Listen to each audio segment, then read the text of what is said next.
easy to be swayed by returns and tempted to invest impulsively, but ad hoc investing can lead you through an emotional roller coaster during market volatility. Clarity of purpose and a powerful investing process can equip you to manage your investing journey better. The resilience needed to remain invested and not do anything can be very tough unless your investment decisions are driven by a clear purpose. When you define your goals, you avoid the clutter of information and recommendations. Instead of panicking when there are market fluctuations and losing track of your investments, you make informed decisions. Having a clear long-term goals allows you to keep the big picture in mind and at the same time continue following the discipline of investing systematically. Wealth creation takes time, and this allows you to keep taking smaller investing decisions aligned with your long-term goals, like monthly SIPs.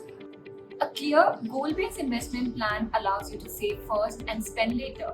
Investors with goal-based investments usually have lower debt-to-income ratios and higher surplus-to-income ratios.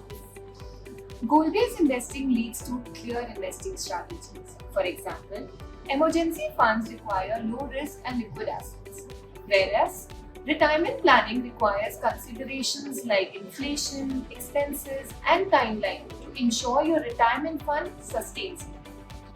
A clear direction helps you align the right products based on informed risk. It helps you avoid sales traps like being sold insurance products disguised as investments. When you have a clear purpose and direction, you become a confident investor and do not second guess your investment decisions. You can set a target amount, understand how much you need to invest, and establish a clear timeline. This helps you to manage market volatility and remain invested. So stay goal focused and enjoy your stress-free financial future.